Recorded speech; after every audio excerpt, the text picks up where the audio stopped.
Hi guys and gals, it's John from AFK Books and Records. Have a quick public service announcement for you today. One of our customers asked me to do a video explaining how to care for vinyl and store vinyl. So that's pretty important to keep your vinyl running smooth. It'll last for a long, long time if you take good care of it. We have records come in sometimes from the 50s and they just sound fantastic. So let's see if we can make your records last until 2050. That would be pretty cool. Or maybe 2100. That would be cooler still. So the first thing is prevention. Really important to get dust off of your records, even brand new records that you buy here from AFK Books and Records. You want to make sure that any dust that's in the air or laying on the record is removed before you play it. Because when you play a record, it actually melts a little bit of the vinyl every single time you play it. And if you have dust down in those grooves, when you play it, it makes a little blob of vinyl and dust. And the next time you play it, you're going to hear a pop and possibly even a skip, depending on how bad that gets over time. So you want to make sure to remove that. And luckily, we have these handy dandy brushes, carbon fiber brushes.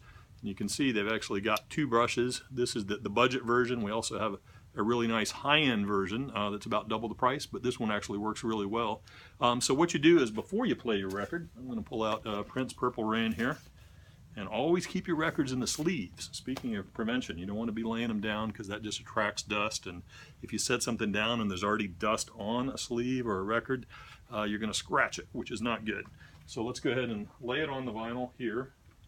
And all you do, just every time you play a record, just keep one of these, on your turntable. You just start it up and you just rest it perpendicular to the record and just let it go around a revolution or two, and then gently just pull and lift off to the edge like that. And usually you'll see a little bit of dust here, and this has a handy feature. You never want to touch these brushes with your fingers because you have oil on your fingers, especially if you're like me. And you just do that, and that knocks the dust right off the brush. So that's it. So now you have a clean, shiny record that you can play, which is pretty simple to do and really important to do. So if you are greasy like me and you get a finger smudge on a record, which is very easy to do, you're supposed to hold them like this. I don't know if you can see, but I have really big hands, so it's easy. But it's not a terrible thing if you grab a record by the side like this, because the grooves are down low. But if you get grease on a record, it's kind of like a dust magnet. So you really want to get that off as soon as possible because it will suck dust down into it. And we already talked about that.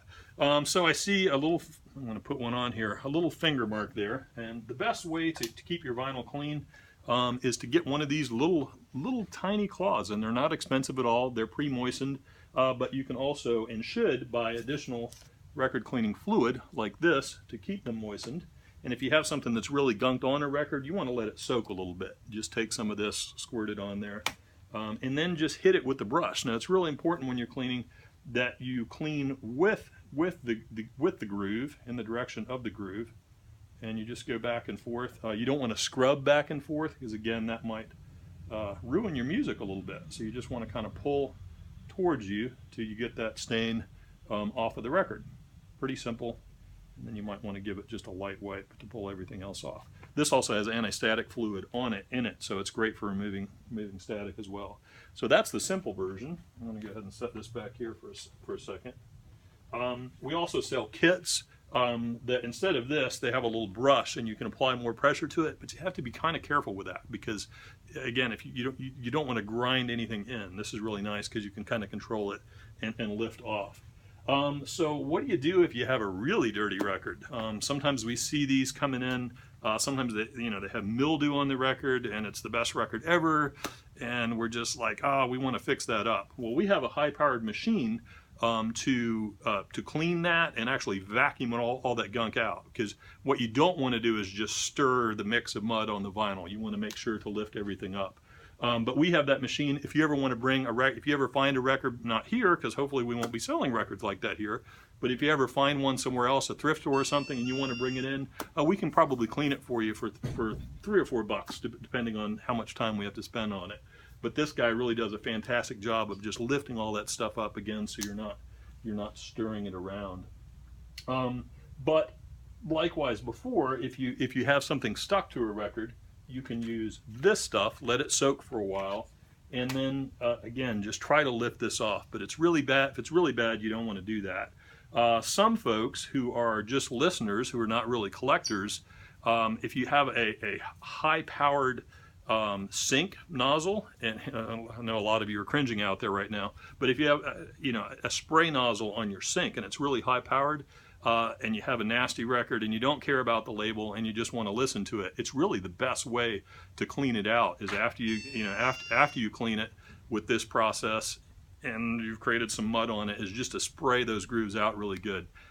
Just make sure to wipe the label off. There probably will be some label damage, but if you're all about listening to music, then that probably doesn't matter as much. But what's great about this machine that we have is it protects the label while it's cleaning, so that works out pretty well. On to storage. Oh, one more thing with vinyl. Sometimes it's really weird.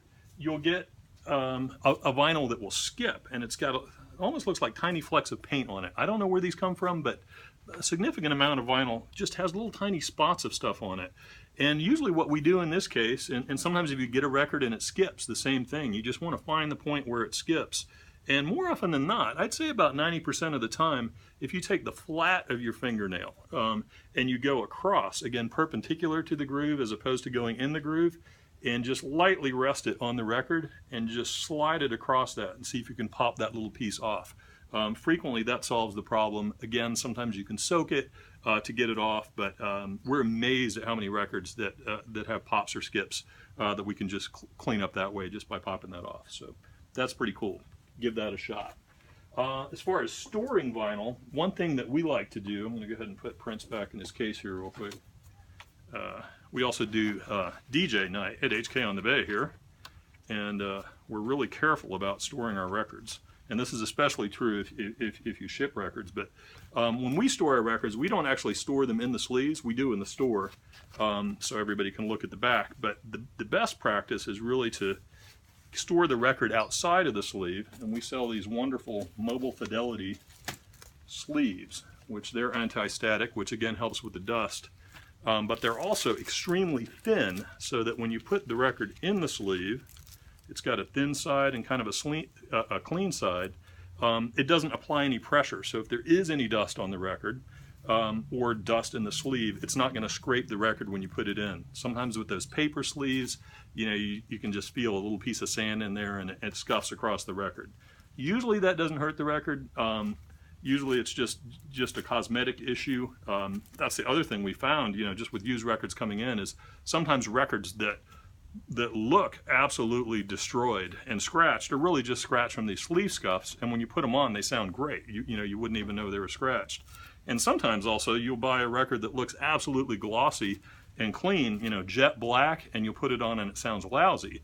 And frequently that's because again, it's just been played to death, so it's just melted in the groove. Sometimes it's just a lousy press.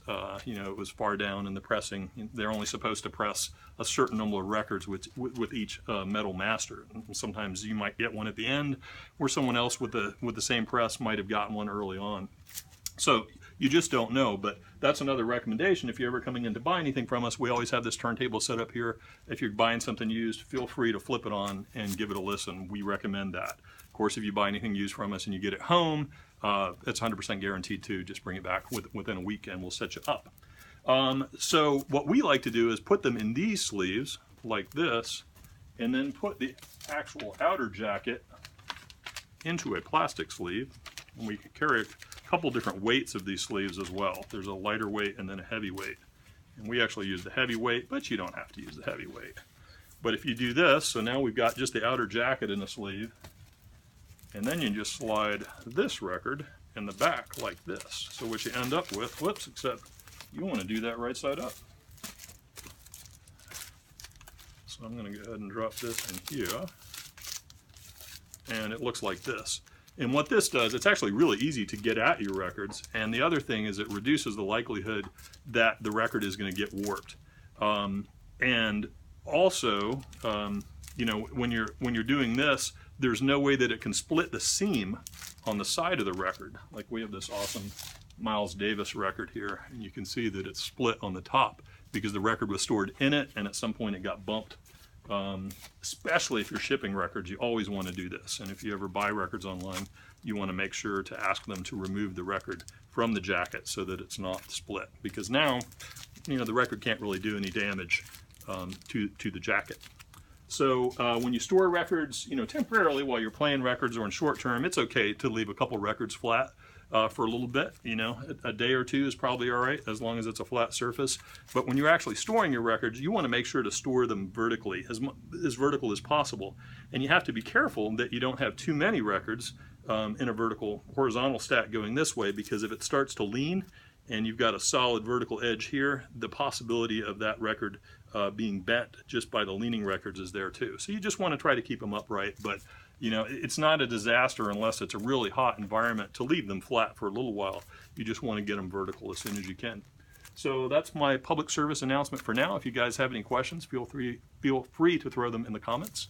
And hope to see you soon. If there are any more videos you want me to do explaining how to set up turntables, anything like that, I'd be glad to do that too. Take care. Bye.